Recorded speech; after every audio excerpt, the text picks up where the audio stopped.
I have your attention? I hope so. In psychology, there are many types of attention. They range from selective attention, and that pairs up with the cocktail party effect, and then there's also inattentional and change blindness. That is not even including sustained, vigilance, and focal attention. Phew. So, okay, that's a lot.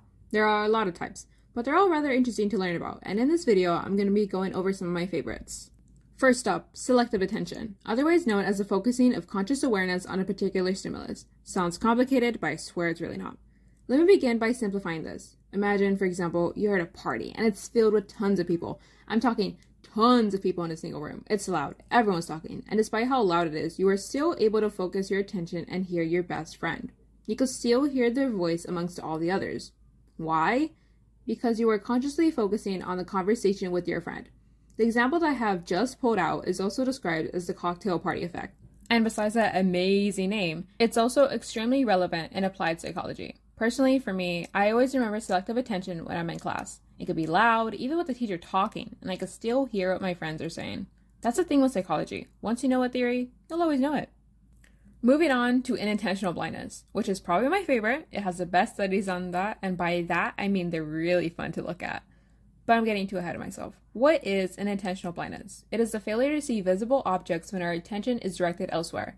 A famous example of this would be calling and driving. When you're calling someone on your phone, or even simply just on your phone, you often make distracted mistakes on the road.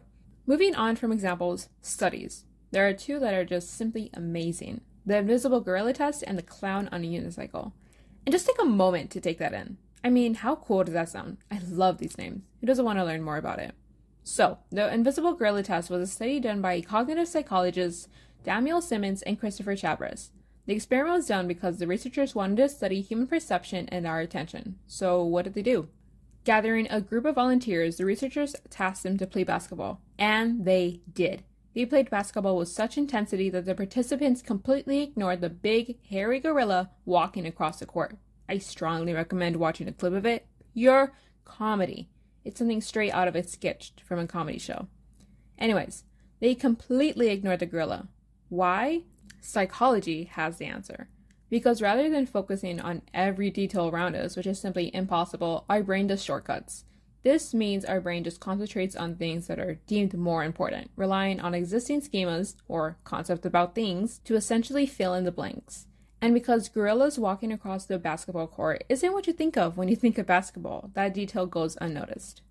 If you're having a difficulty differentiating between the two terms, remember this. Inattentional blindness is focusing on something that you accidentally end up not seeing other objects, and selective attention is focusing on something actively against other objects.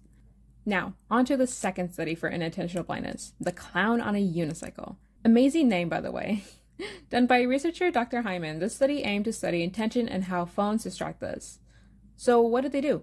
The researchers monitored pedestrians on the street with phones and without phones. And then they released a clown riding a unicycle onto the streets. I'm talking the whole outfit, colorful hair right down to the red nose and shoes.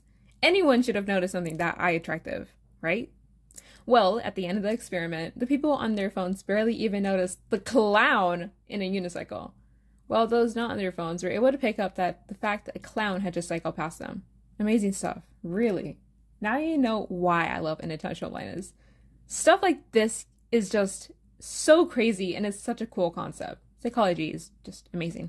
Moving on, this part of the video is going to talk about the other types of attention, lightning round style. The first one up is change blindness, otherwise known as a failure to notice changes in your environment. This theory provides the answer to something we've all done before.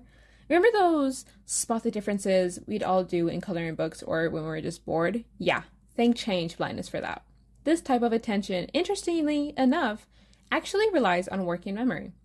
And sustained attention, which is the ability to focus on certain stimuli for a long period of time. This could be simplified to when, for example, I'm playing a game for 3 hours. That's a long time. That's a long period.